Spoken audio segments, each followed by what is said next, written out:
Ayan, may asawa ako, may mga anak ako, may responsibilities ako. Ito yung tinatawag ng mind map. So yan, yung topic is fatherhood. Yan.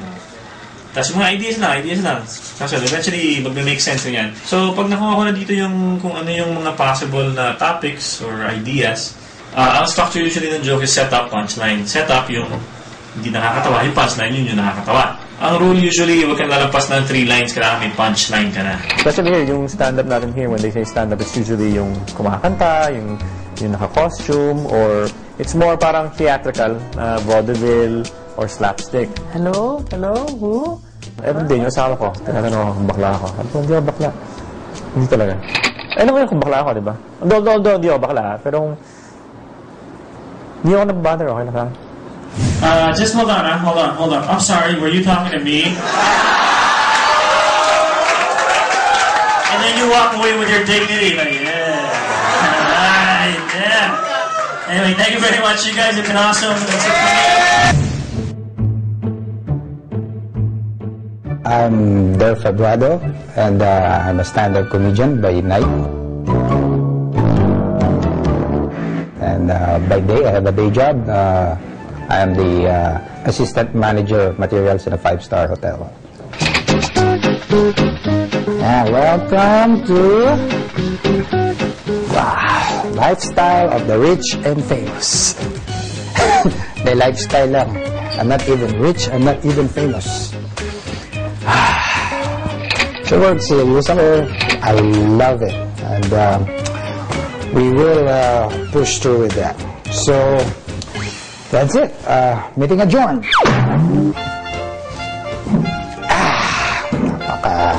You are all in agreement with me. It's nice. Normal office work, office concerns, pressure, ganyan, deadline, making emails, and negotiating with suppliers. Ang simple formula ko is look for the truth and twist it. Bigyan mo ng ibang angulo, kaya point of view. I have an 8-year-old son, tinanong niya sa akin kung bakit palaging mag-init ang ulo ng dinosaur. Sabi ko, anak, hindi ba mag-iinit ang ulo mo kung ang mga braso mo ganito kahigli?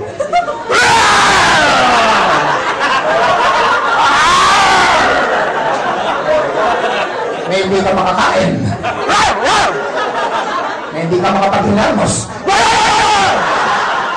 Hindi ka makapag-flirt. Hindi ka friendly. Ha? Can we be friends?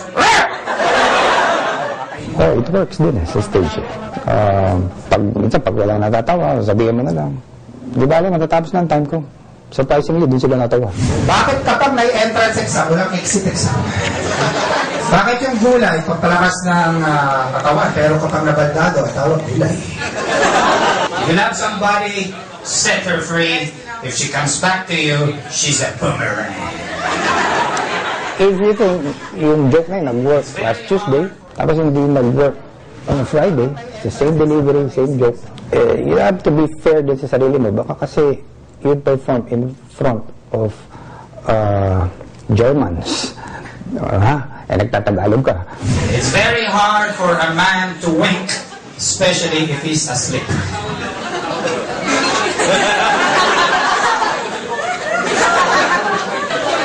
Diba sabi nila kapag meron daw itim na pusa na dumaan sa harap nyo, mamalasing ka. Kanina on my way here, may dumaan na itim na pusa sa harap ko, nasagasaan ko. Tanong, sino may namagasabi ko?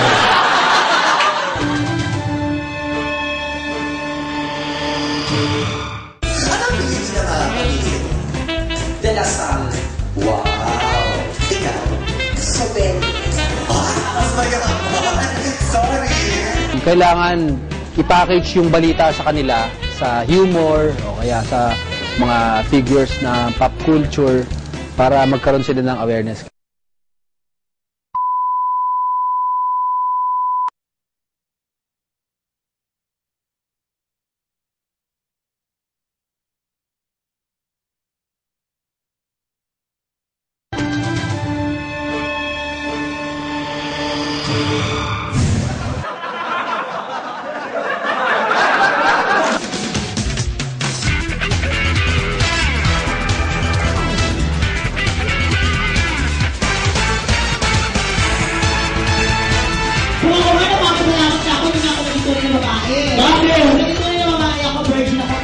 Oo naman kasi wala kahit sino magkakamali. Sasabihin namin sa kanila na mga kaibigan, ang pinasok niyo pong bahay niya mga konting biro-biruan. Bawal po dito ang taong makikitang utak, bawal po dito ang taong pikon, dahil ang pikon ay simbolo ng isang malaking kabubuhan. Ano ba dito ka sumikitan? Kung ka dyan, gusto naman sa sulok? Oh, wala na interview. Sasataw natin. Ay, God, ayaw mo na interview music. Ano trabaho mo? Sa bansa mo na to? Nurse! So, sa Libya. Sa Libya. Okay ka lang? Ano, naiintindihan mo ba ako? First time po dito? First time? Ay, Ina. Sanay mabiro? Mukha malungkot. Dahil dyan? Sanay na ako sa pumunta ng comedy bar, sa Davao pa. Kumakanta din ako pag nag-request mga kaibigan ko. Sanay na ako ino-okray ng mga komedyante.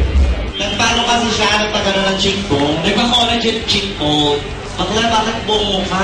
Yun talaga kumakala. Ano talaga? Magkapag. Kasi pag nangayit ka ng guests, in-stress mo rin sila. Diba kaya nga sila pumunta doon para maging masaya, para hindi ma-stress. Ang nangyayari, kaming dalawa, nung kasama kong ka-back to back ko na, kaming dalawa yung naglalaitan. Para at least, masabog yung kalalabasan.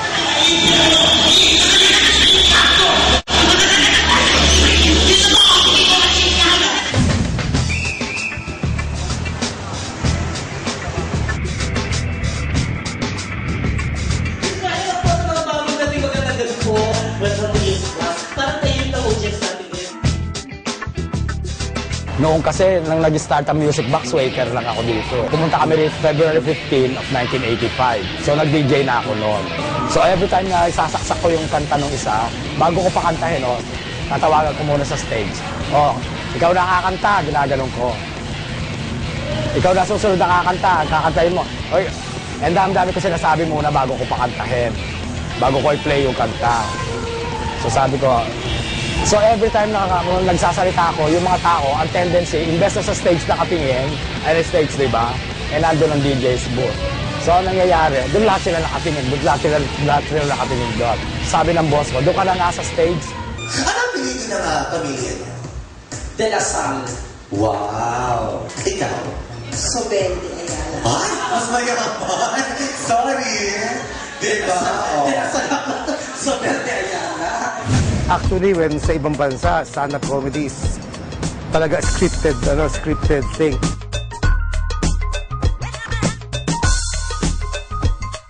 Whereas in here, sa atin, it comes spontaneously.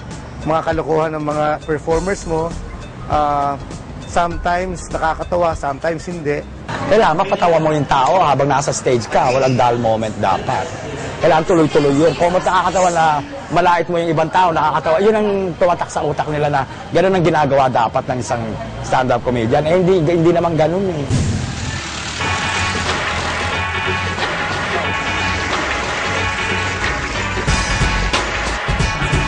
Anong sapatos? Hello lang yung black gamusa namin. Gusto mo kulay brown? Over the years, may mga lumalabas ding mga ibang klaseng pagpapatawa. Ang ginagawa nila, kinakalaban nila o tinatarayan nila ang gobyerno. They call it political satire. Friday night na, kaya wag ka munang magdrama. Dito ka na sa may tama. Hi guys, I am Ramon Bautista. Ako naman po si Sheena Halili. Abril 1 na po sa mga uto-uto. Araw niyo to! Yahoo! Tinutweak niya yung news in a way na may inform pa rin yung publiko na matatawa sila. Na kukuha mo yung impormasyon at the same time, napapaisip ka na yung mga pinapatamaan nila, yan yung mga totoong figures. Kaya nakaka-inform at the same time nakakatawa. At ito, ang tuktok ng mga may tamang balita. Pero si Ombudsman Mercy Gucci, kalmado namang tinanggap ang may tamang balitang ito.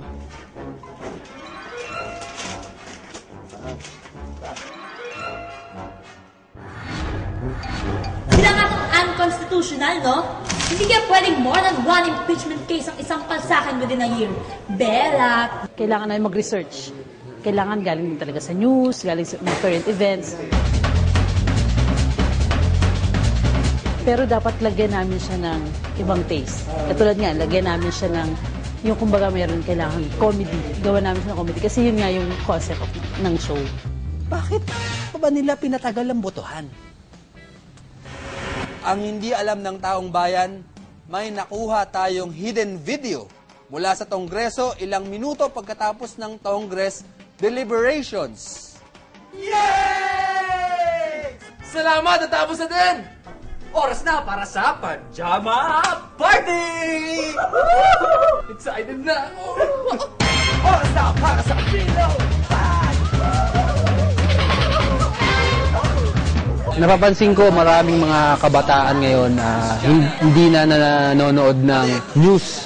Kailangan i-package yung balita sa kanila sa humor o kaya sa mga figures na pop culture para magkaroon sila ng awareness. Kaya relevant talaga siya para may alam yung mga kabataan natin tungkol sa current events.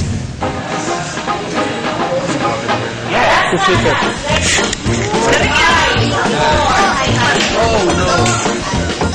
At ito ang tuktok ng mga maltamang balita!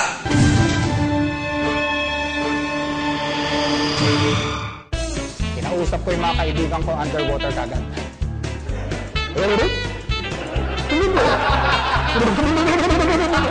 Nung bata tayo, kunyari naumpog yung tuhod natin. Uy, masakit tuhod mo, kiss na natin. Mwah! Hindi na masakit. Di ba? And a friend of mine grew up to be a doctor. May lumapit na pasyente sa kanya, Doc, I have breast cancer. Treat natin ang chemotherapy. Mga bastos kayo.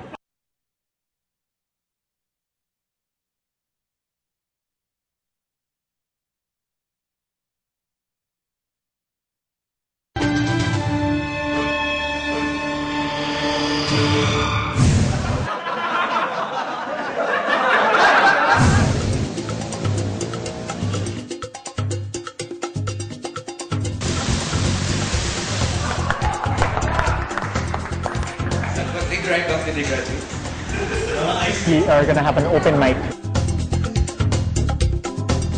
Yung open mic kasi wala siyang structure, walang format. It's really for people to try new jokes. Pag pumatok, pwede tatawag, nasabusan na nila yan. And then, the minute that they have, let's say, 10 minutes, then nakikita naman namin na nag-improve. Minsan, they're invited to join the Comedy Cartel. Mahilig kami tumaya sa loto. Sir, kayo, pag nanalo kayo sa loto, anong una niyong gagawin? Charity. Palakpakan naman natin, sir. Charity to sir. Sir, hindi niyo kukunin yung pera? Hindi niyo muna kukunin? Nung nag-open mic ako, wala naman kami dinidiscriminate. Ang hinahanap naman talaga namin is not gender, yung material kung paano ka mag-deliver. Parang hindi ko kaya yung makipaglaitan o ano man sa mga audience. Kasi parang mahina yung loob ko dun sa ganun eh. Parang gusto ko lang talaga na makulit, masaya. Hindi ko maintindihan ang feature ng telepono, ng cellphone, yung waterproof. Kaya nung nakabili ako nun, excited ako. Kinausap ko yung mga kaibigan ko underwater kagad.